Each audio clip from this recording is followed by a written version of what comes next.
हर हर महादेव। श्री विश्वकर्मा नमः।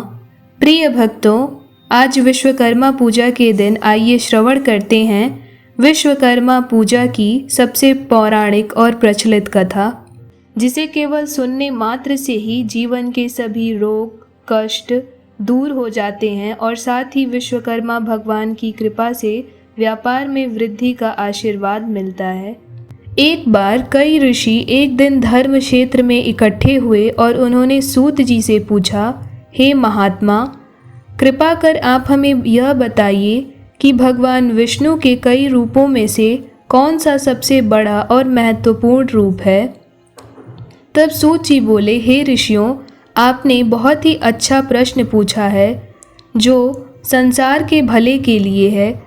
अब मैं आपको भगवान विष्णु के सबसे अद्भुत रूप के बारे में बताऊंगा। भगवान विष्णु के कई रूप हैं, लेकिन उनमें से जो सबसे बड़ा और ख़ास है उसे ध्यान से सुनिए। उस दिव्य रूप का सिर्फ स्मरण करने से ही बड़े से बड़े पाप खत्म हो जाते हैं, इसमें कोई शक नहीं है। एक बार लक्ष्मी जी ने भी यह सवाल भगवान विष्णु से पूछा था। लक्ष्मी जी ने पूछा, हे प्रभु, आपके कई रूपों को लोग पूजा करते हैं, क्या ये सभी रूप समान हैं या इनमें से कोई खास और कोई गौण है। तब भगवान विष्णु बोले, जब मैं पूरे ब्रह्मांड को अपनी आत्मा में समाहित करता हूँ तब मैं एक साथ कई रूप धारण करता हूँ। मैं अपनी माया के प्रभाव से ये रूप बनाता हूँ। हे देवी, जब मैं संसार की रचना करता हूँ तब मैं एक खास रूप धारण करता हूँ जिसे मैं विश्वकर्मा का रूप कहता हूँ। इस रूप में मैं सबसे पहले ब्रह्मा को रचता हूँ, जो यज्ञ और वेदों का ज्ञान फैलाते हैं। फिर मैं ब्रह्मा को शिल्प विद्या सिखाता हूँ, जिससे दुनिया की तमाम रचनाएं होती हैं। यह विश्वकर्मा का रूप मेरे सभी रूपों में सबसे महत्वपूर्ण है। यही वह रूप है जिससे पूरी दुनिया का निर्माण होता है। जो भी इस दिव्य रूप का ध्यान करता है उसके सभी कष्ट दूर हो जाते हैं। इस तरह भगवान विष्णु ने अपने विश्वकर्मा रूप का महत्व बताया। तब आगे सूत जी कहते हैं, हे ऋषियों, जब भगवान विष्णु ने लक्ष्मी जी को अपने दिव्य रूप के बारे में बताया तो फिर वह चुप हो गए।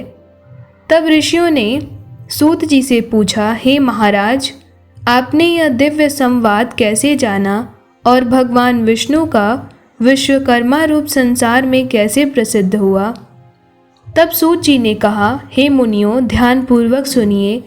मैं आपको विस्तार से बताता हूँ कि यह बात मुझे कैसे पता चली। पूर्व काल में एक महान ऋषि थे जिनका नाम अंगीरा था। उन्होंने हिमालय के पास गंगा किनारे कड़ी तपस्या की थी। उन्होंने बारिश में बिना छत के, सर्दी में ठंडे पानी में और गर्मी में तेज धूप में तप किया, लेकिन फिर भी उनका मन बेचैन रहता था, जिस प्रकार कोई हिरण इधर उधर भागता है। फिर अचानक एक दिन आकाश से एक आवाज़ आई, हे तपस्वी, तू व्यर्थ में मेहनत कर रहा है। जब तीर अपने निशाने से भटक जाता है तो वो लक्ष्य को कैसे भेदेगा। तेरी भी यही हालत हो रही है। संसार का निर्माण करने वाले महान विश्वकर्मा जी का ध्यान कर। वह 5 मुख और 10 भुजाओं वाले दिव्य रूप में हैं, जिन्हें सरस्वती और देवी लक्ष्मी पूजते हैं। उनका तू ध्यान कर और तुझे सुख की प्राप्ति होगी। यह रूप स्वयं भगवान श्री हरि ने क्षीर समुद्र में बताया था। उनके ध्यान से आज भी मेरे रंगोटे खड़े हो जाते हैं।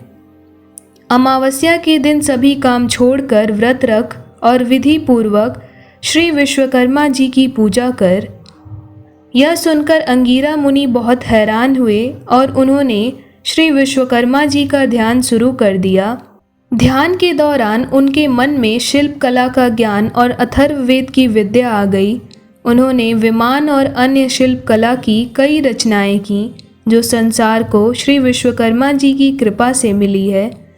तभी से श्री विश्वकर्मा जी का रूप संसार में प्रसिद्ध हो गया। इस कथा को सुनने वाले हर व्यक्ति को ज्ञान की प्राप्ति होती है। यह रूप संसार के लिए बहुत लाभकारी है। जो इस रूप का ध्यान नहीं करता वह वास्तव में पापी है। तब आगे ऋषि बोले, हे महाराज, जब आपसे श्री विश्वकर्मा जी की कथा सुनते हैं तो मन की तृप्ति नहीं होती।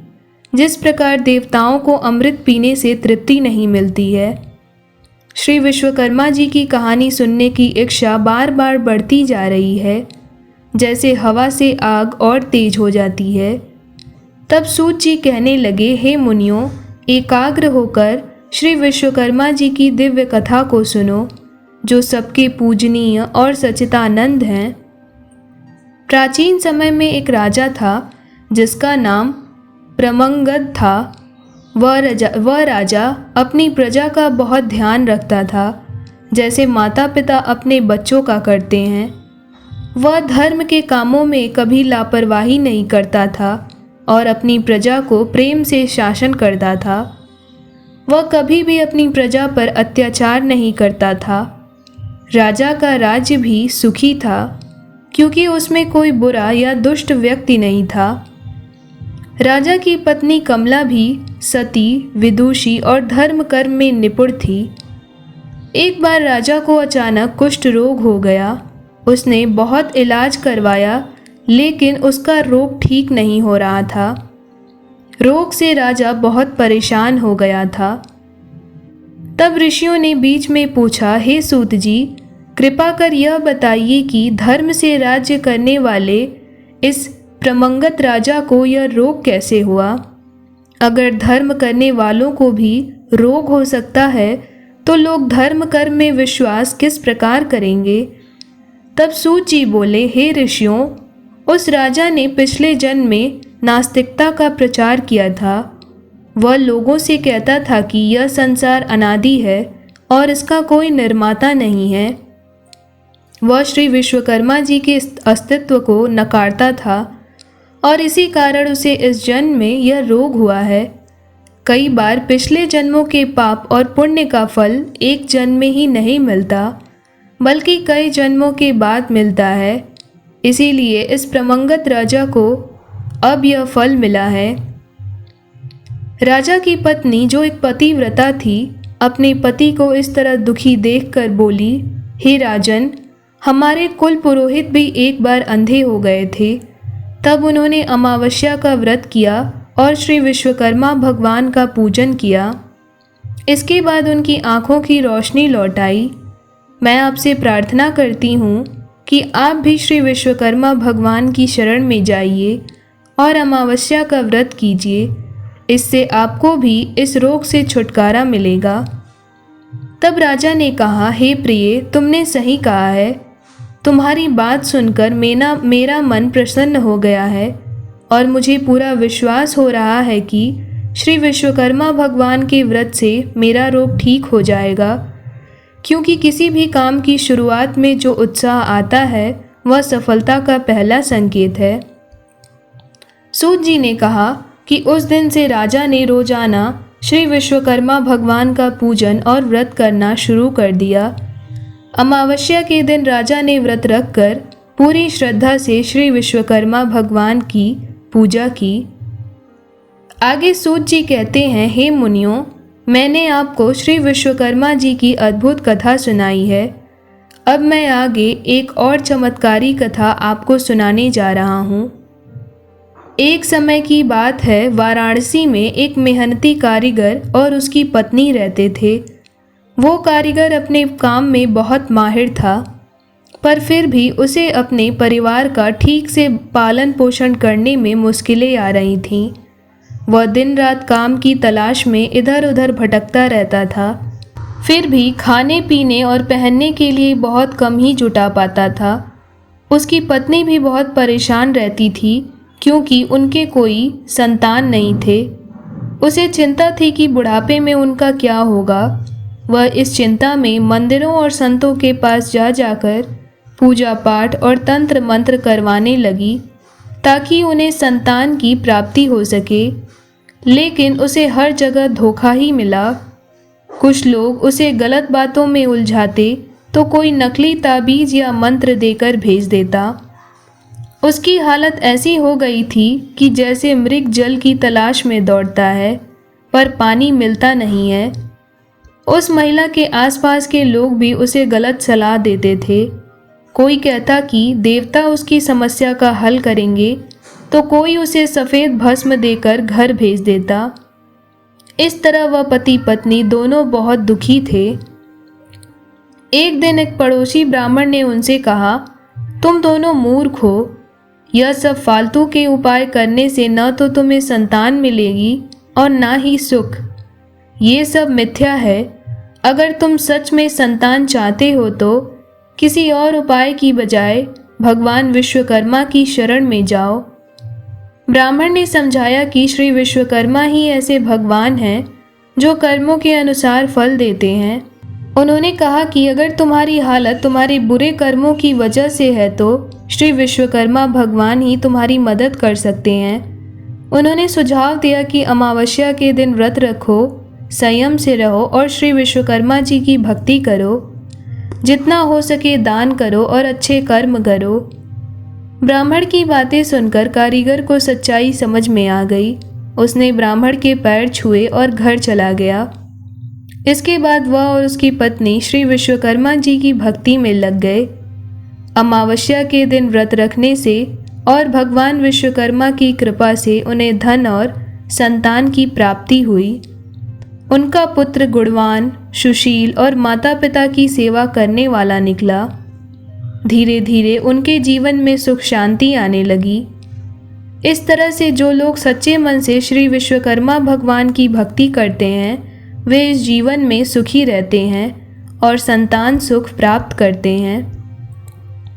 आगे ऋषियों ने श्री सूत जी से कहा, हे सूत जी, भगवान विश्वकर्मा के चरणों की पूजा देवता भी करते हैं। उनके आनंदमय चरित्र को सुनकर हमारी इच्छा और भी बढ़ गई है। जैसे अग्नि में हवन डालने से वह और प्रचंड हो जाती है, वैसे ही हम जितना भगवान विश्वकर्मा का चरित्र सुनते हैं उतनी ही उनसे और सुनने की इच्छा बढ़ जाती है। तब श्री सूत जी ने कहा, हे मुनियों, आपने जो भगवान विश्वकर्मा का चरित्र सुना है उसे सुनकर देवता भी संतुष्ट नहीं होते। एक बार नैमिषारण्य में मुनि और सन्यासी लोग एकत्रित हुए थे। अपने इच्छा की प्राप्ति के लिए एक सभा की थी। विश्वामित्र मुनि ने कहा कि कई लोग यज्ञ करते समय राक्षसों के कारण कष्ट पा रहे हैं। राक्षस यज्ञ में विघ्न डालते हैं और नरमांस खाने लगते हैं। मातंग मुनि ने कहा कि हमारे पुरोहित उपमन्यु जो ब्रह्मचर्य का पालन करते हैं, यज्ञों के रक्षक वो बन सकते हैं। सूत जी आगे बोले, हे ऋषियों, मुनियों की बात सुनकर वरिष्ठ मुनि ने कहा कि पहले भी इस तरह की कई परेशानी आई थी। उस समय ऋषि मुनि स्वर्ग में ब्रह्मा जी के पास गए थे। ब्रह्मा जी ने ध्यान लगाकर मुनियों की समस्या सुनी और उन्हें भगवान विश्वकर्मा की कथा सुनने का उपदेश दिया। सूत जी बोले, ब्रह्मा जी के कहने पर विश्वामित्र मुनि ने ध्यान से सुना और प्रसन्न होकर कहा कि ब्रह्मा जी ने सही कहा, भगवान विश्वकर्मा ही सभी कष्टों का निवारण कर सकते हैं। फिर सभी मुनि स्वर्ग गए और अपनी समस्या ब्रह्मा जी को बताई। ब्रह्मा जी ने ध्यान लगाकर राक्षसों द्वारा किए गए कष्टों को समझा और कहा कि केवल भगवान विश्वकर्मा ही इस समस्या का हल कर सकते हैं। उनकी पूजा से राक्षसों का नाश हो सकता है। ब्रह्मा जी के कहने पर ऋषियों ने यज्ञ शुरू किया और भगवान विश्वकर्मा की पूरी विधि पूर्वक पूजा की। अंगिरा ऋषि ने उन्हें बताया कि भगवान विश्वकर्मा के पूजन से सारे राक्षस नष्ट हो जाएंगे। तब मुनियों ने अंगिरा ऋषि की बात मानी और यज्ञ किया, जिसके परिणाम स्वरूप सारे राक्षस भस्म हो गए और यज्ञ निर्विघ्न संपन्न हुआ। सूत जी आगे कहते हैं, हे मुनियों, इस प्रकार सभी देवताओं को राक्षसों से छुटकारा मिला। अब सूत जी आगे मुनियों से कहते हैं कि हे मुनियों, अब मैं आपको उज्जैन के एक सेठ की, जिसका नाम धनंजय था, उसकी कथा सुनाता हूँ। धनंजय एक बहुत ही धनवान सेठ था, लेकिन धीरे धीरे उसका सारा धन खत्म हो गया। जब उसके मित्रों ने उसकी मदद नहीं की तो उसे संसार से घृणा हो गई और वो वन को चला गया। वन में घूमते घूमते उसकी मुलाकात एक दिन लोमश ऋषि से हुई। लोमश ऋषि ने उन्हें भगवान विश्वकर्मा की पूजा करने की सलाह दी। तब धनंजय सेठ ने उस लोमश ऋषि के कहने पर भगवान विश्वकर्मा की पूजा घर आकर अपने बंधु बांधवों सहित पूरे भक्ति भाव के साथ किया, जिसके फलस्वरूप उसके सारे कष्ट समाप्त हो गए और अंत में वह देवता बनकर स्वर्ग में सुख भोगने लगा। इसी प्रकार जो भी मनुष्य भगवान विश्वकर्मा की भक्ति करता है वह जीवन में सभी सुखों को प्राप्त कर लेता है। तब सूत जी की बात सुनकर ऋषियों ने कहा, हे सूत जी, भगवान विश्वकर्मा की कथा सुनकर हमें बड़ी श्रद्धा उत्पन्न हुई है। कृपया हमें यह बताइए कि चित्त की शांति कैसे पाई जा सकती है और दरिद्रता कैसे दूर हो सकती है। तब सूत जी बोले, हे ऋषियों, आपके इस प्रश्न का उत्तर एक मैं आपको छोटे से कथा के माध्यम से सुनाता हूँ। प्राचीन काल में दंतवाहन नामक एक राजा था। उसका पुत्र पैदा होते ही मर जाते थे, जिससे उसकी रानी बहुत ही दुखी हो गई थी। तब इस दुख से पीड़ित होकर एक बार राजा ने अपने एक गुरु की सलाह मानी। गुरु ने कहा कि तुम्हारे संतान जन्म लेते ही मृत्यु को प्राप्त हो जाते हैं, तो इससे मुक्ति पाने का केवल एक ही उपाय है। तुम और तुम्हारी पत्नी साथ मिलकर इस संसार के रचनाकार श्री विश्वकर्मा भगवान की पूजा करो। पूजा के फलस्वरूप तुम्हें भगवान विश्वकर्मा प्रसन्न होकर संतान सुख का आशीर्वाद अवश्य देंगे। तब अपने गुरु की सलाह मानकर उस राजा दंतवाहन ने पत्नी के साथ विधि पूर्वक भगवान विश्वकर्मा की पूजा की और पूजा के फलस्वरूप उसकी रानी ने एक चिरंजीवी पुत्र को जन्म दिया। सूत जी आगे कहते हैं, हे ऋषियों, मृत वत्सा स्त्रियां जिनके बच्चे मर जाते हैं उन्हें भगवान विश्वकर्मा का पूजन अवश्य करना चाहिए। यह बहुत प्रभावी उपाय है। भगवान विश्वकर्मा के पूजन से दरिद्रता, बालकों की पीड़ा और दुस्वप्न का भय समाप्त हो जाता है। हे ऋषियों, इस प्रकार जो भी मनुष्य विश्वकर्मा भगवान का पूजा अर्चना करते हैं उन्हें भी भगवान विश्वकर्मा की कृपा से संतान सुख प्राप्त होता है। उनके सभी कष्ट दूर हो जाते हैं और जीवन में समस्याओं का सामना नहीं करना पड़ता। साथ ही साथ उन्हें व्यापार में भी वृद्धि होती है।